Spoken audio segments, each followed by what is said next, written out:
విష్ణువు కూడా తండ్రే కదండి. శివుణ్ణి వదిలి విష్ణువుని పొగిడి శివుణ్ణి తిడితే అప్పుడు విష్ణువునికి పొగిడాం కాబట్టి అప్పుడు తండ్రిని పొగిడినట్టు రాదా అని అడుగుతారేమో. విష్ణువు కూడా అమ్మవారే. ఎందుకో తెలుసా? అలంకార ప్రియత్వం అమ్మవారిది, అలంకార ప్రియత్వం విష్ణువుది. అవతార స్వీకారం విష్ణువుది, అవతార స్వీకారం అమ్మవారిది. పరిత్రాణాయ సాధూనాం వినాశాయ చ దుష్కృతాం ధర్మ సంస్థాపనార్థాయ సంభవామి యుగే యుగే విష్ణువు. అలాగే యదా యదా హి సాధూనాం దుఃఖం భవతి దానవ తదా తేషాంచ రక్షార్థం దేహం సంధారయామ్యహం అమ్మవారు.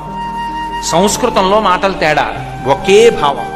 భక్తుల కోసం, ధర్మాన్ని రక్షించడం కోసం నేను అవతారం స్వీకరిస్తాను విష్ణువు.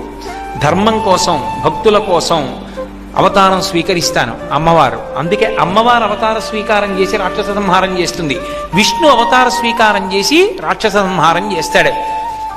అంతవరకు ఎందుకండి? నేను ఒక్క మాట అడుగుతాను, చెప్పండి. బిడ్డలు మగవాళ్ళకు పుడతారా, ఆడవాళ్ళకు పుడతారా? ఆడవాళ్ళకు పుడతారు.